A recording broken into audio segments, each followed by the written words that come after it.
Welcome to Fast Track, brought to you by Aera, the podcast where we help you get into your first home faster.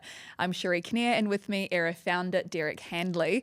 In this episode, we're going to teach you how to get a pay rise and the tactics that you can use to boost your earnings today. But first, let's take a look at some of the news over the past few weeks.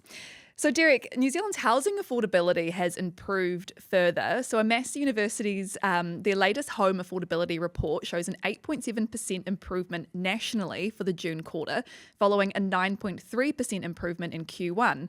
So obviously good news for first home buyers, and you're obviously out there on the ground with the Aera First Home Faster team. What's sort of the vibe that you're getting? Are people feeling this, themselves, actually going out there going, yeah, it does feel more affordable at the moment? I think definitely with the interest rates all the way down where they are now, when you do the maths on how much the mortgage is, people get a much more realistic picture that, okay, it's very competitive versus the rent that they're paying. So that's become a comparison point where people will go, okay, actually I'm in a position where I can just switch if I've got the deposit and I'm either paying roughly the same or less. So that's helping people's psychology a lot. And then in terms of like being able to buy a house, I think people realize we're kind of at this lull or this bottom of this dip where things are still kind of bumping along, but now is a really, really good time. And what we've noticed in the last 3 months is that first home buyers have got that confidence that they didn't have, let's say in December, where they were still unsure what was going on. So one thing that we've noticed in the last, I'd say 90 days is people making decisions really quickly. So finally having the confidence to get themselves ready with their bank finance, with us and a coach, get themselves on a home tour, and sometimes making a decision about a house that same weekend and then going and buying it the next weekend. So that kind of level of confidence and speed indicates people really comfortable with where it's at the moment. I was going to say it's definitely encouraging people to use those calculators and have a look at where they're at and what they could afford, because I've recently done that myself, and it is quite surprising when you go on any bank website or wherever, or I know you can do it on the Aera app as well, and you can see what you would be paying and things like that. And as you say, it is often probably quite surprising for people to realize, hey, this is like my rent. Yeah. We have a calculator on the website, we have a calculator in the app, and if you're going to have a flatmate, for example, and you say, I'm going to get someone paying $250, and then you do the maths, it becomes really, for some people or a couple, like, wow, this is really affordable now. Moving on to interest rates. So the OCR remains at 3.25. It didn't change in the last review, but it has been going down steadily for the past 12 months. We've touched on it heaps in the podcast as well, which has, as you said, seen interest rates fall. So currently they're at 6.92% on average for floating rates, 5.64% for 1 year fixed, and 5.63% for 2 year fixed. Do you think that we will see more interest rate drops, or more OCR drops as well, and then that see interest rate drops? Or do you think it's more the banks? I think the OCR will continue to drop a little bit, which people are expecting it to continue in the next few cycles. The bank rates at the moment for a first home buyer, you can be getting rates for around 5%, right? They're never normally on the floating rates. Those are normally for your kind of like a BNZ total money account where your cash offsets, it's kind of like a day-to-day account mortgage versus a fixed term. So for people that are buying their first home, it's normally around high 4s or, mid 5%, which is just really, that's a great place to start. Like people shouldn't be betting on, I want it to go even lower. Like this is a pretty good place compared to a long-term average. I mean, where we were in the pre-COVID, post-COVID, like in the 3s and the 2s is just not a realistic thing. So if you're in the 4s, high 4s, it's already a great place. It may come down a little bit more, but it's really not something that should be driving people's decisions because we're already at a very even, it's not 7s and it's not 3s. Do you think it's more, we're going to see more of the banks just competing against one another that might affect interest rates a bit more than Maybe, the OCR? But I think we've learned that the banks really don't compete at all. Like it's just a big charade and it's just a pretend thing where they kind of like, go down a little bit, the other banks match them. It doesn't really make a big difference. It's not like there is actually a killer competitive nature in New Zealand between the banks. And I think that's one of the massively structural, problems in New Zealand. It's not like you actually look at the rates and you think, wow, they're really different. They're absolutely not. Like, so it's, at the highest level in this country, that's one of the issues that someone needs to really address. But for the first home buyers, it's kind of much of a muchness. The next story I want to look at, not that it's made headlines as such, it's something that actually ended up in our DMs, although I think it should probably be in headlines because of the recent nurses' strike that went around across the country. Obviously, nurses being overworked, under-resourced, understaffed, and as we know, underpaid, as they have been for a long time. And a lot of healthcare workers talk about this too.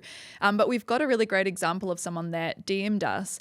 She said that she works in the healthcare industry, so we don't have much more detail around exactly where. And she wants to know if she can buy. She's 22, earns 90K from earning penal rates, which we broke down recently, which is, she's worded as penalty rates, right? So you can maybe give us overtime. Overtime essentially. She's worked for the past 2 years, and she's got 50K saved and 25K in her KiwiSaver. So let's break it down, because first of all, she earns 90K, she's 22 in the healthcare industry. That's quite impressive in itself. I think it is. Like, it's pretty extraordinary. And I know there's a lot of pain and suffering in terms of the earning in the nurses and the healthcare industry. But when you then get a DM that same week from someone who's 22 that's earning almost 100,000 and they've got 75K in savings, it's like, it's just another example where when someone really puts their mind to it, they're able to achieve something extraordinary in just 2 years. And, you know, she's only 22, so maybe she was working for 3 years. But either way, the situation she's in right now is she could buy a home almost anywhere in New Zealand on her own. And this, again, defies the narrative, and it defies the odds of the storytelling that we keep telling ourselves in this country. Whereas some person that just slides into the DM who is not quite sure where she's at is actually already there. Yeah. I mean, even having 50K saved on her own, that's quite impressive at 22. It's incredible. And not a lot of people can say they've got that much at that age, but she's obviously, if we probably got more details from her, you'd probably see pretty quickly that she's obviously a good saver. She's been smart with her money. And even taking those overtime to boost her income to 90K is quite impressive too. And I think it just shows that, as you said, like, anyone can do it. I think it depends on how you approach it, right? And the mindset you have, because a lot of people at 22 probably wouldn't be doing these things. And if you start off strong, right? Because if you start off weak and you put on a lot of debt, you buy a lot of car loans, you go on holidays, and you end up in a hole, then obviously it's going to be much harder to climb back out of it. So it's kind of a key thing when you're young, you're coming out of uni, you're coming out of school, like starting off strong and not kind of spending everything you've got or more, you know, that you don't have, which then you have to find a way to get through. Now, speaking of boosting your income, the topic chat we're going to dive into today is how to get a pay rise, because we spoke about side hustles an episode ago as well, and things you can do on the side to kind of make a bit of extra cash, but how you can actually boost your actual income. Say you have a salary, and what you can do to kind of get a bit more money, because it can be one of the quickest ways to save more, earn more, save more. And in the book, The Fastest Way to Your First Home, it talks about the script of what, sort of an example script of what you can do to pitch yourself to your employer. So I thought it would be quite good to kind of run through that and some other tactics too, and why it, you know, might be a bit easier than some people like to think, because it can be scary asking for more money. Definitely. I assume it is scary for most people, but generally, from my experience, you know, having managed and been in businesses and been on the boards of things, if you don't ask, it's highly unlikely that a manager is going to proactively come up to you and say, hey, I'm just going to give you a massive raise. So the people who do make a lot of progress by getting more pay and growing their salary and growing their titles and things are the ones who have a plan, who are proactive, who are persistent, and who are constantly looking at their other options. Not to be like Machiavellian or mercenary, but to really look out for yourself.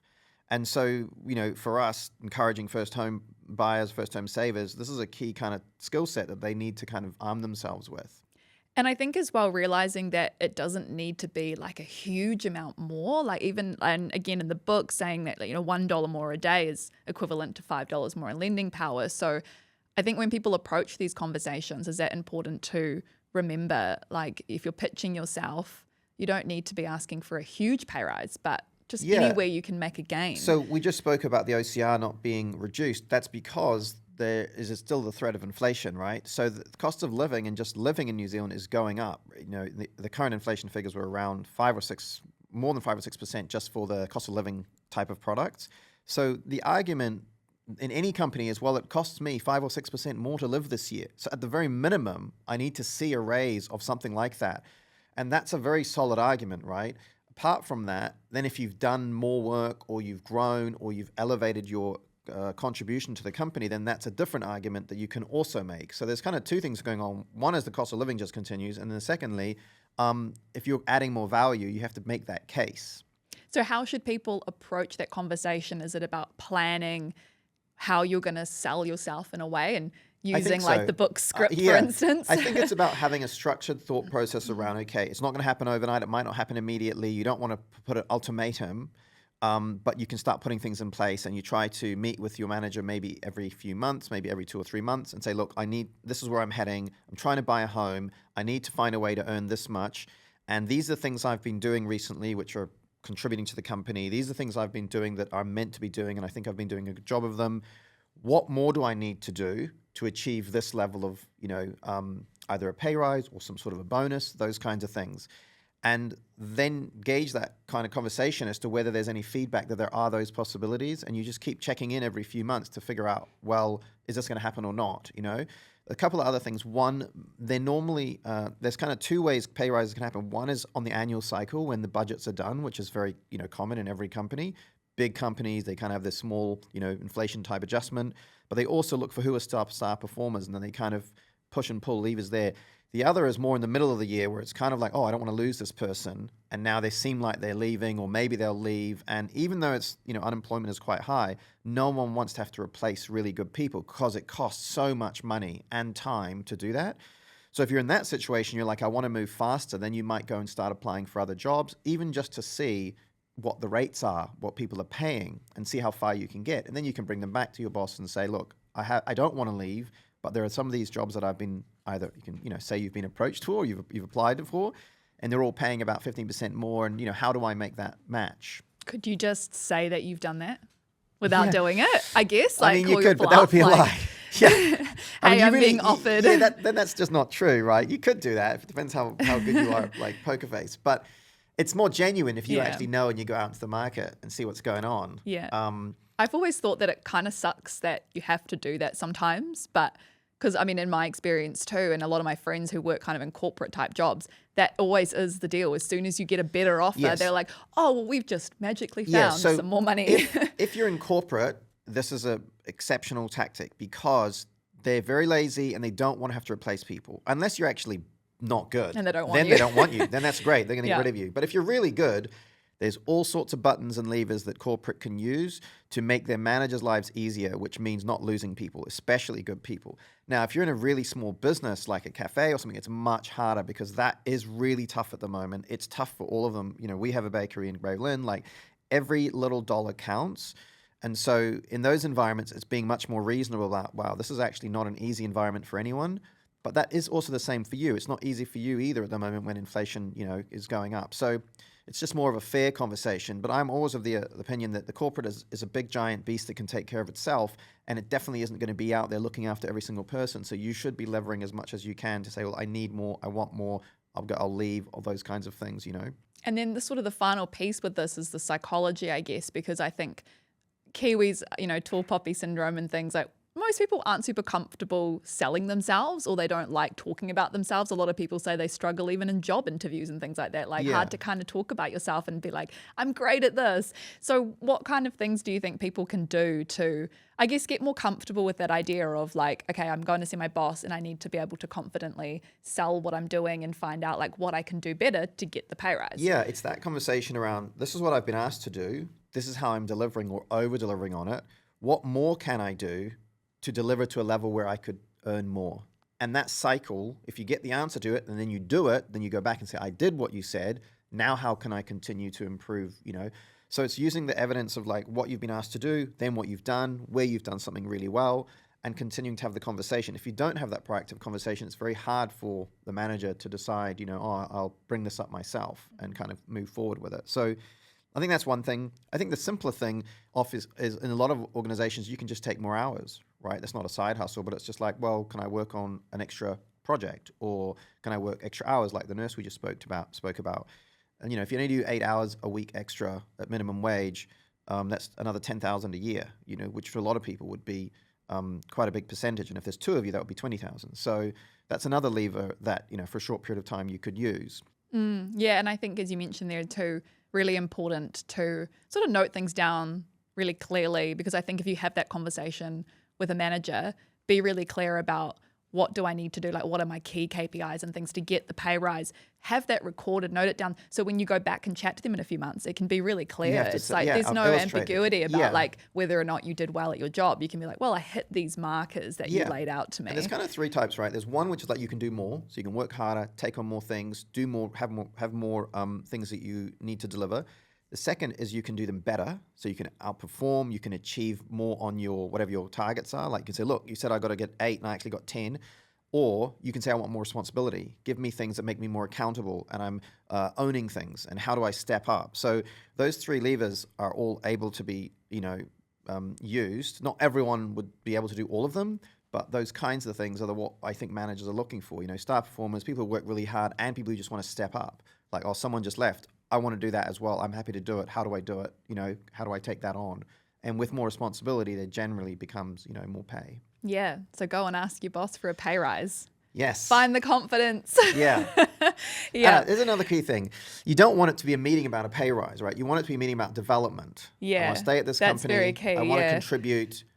Part of my goals are to do this, to be better at this, to stop doing these things because they're not, I need to improve this, and I need to grow my income. It's not like I just want to talk about money. Because no one wants to do that. They want to talk about the bigger picture, and it makes it more comfortable as well. And it also looks like you're not such a mercenary. It's like I'm actually trying to grow as a human. Yeah. Really awesome tips. Thanks so much, Derek. Hopefully that encourages some of you guys to, go and have that chat with your boss. Probably hear from every single one of the Aera team members on Monday. Yeah. You'll suddenly get all these meeting requests. Thanks for the tips, Derek. Growth meeting. Yes. No, thanks so much for your time, and thank you so much for listening to this episode. If you liked it, share it with a friend or a family member who might be looking to buy their first home, and make sure you chuck us a follow on socials, fasttrack_pod, and we'll catch you next time.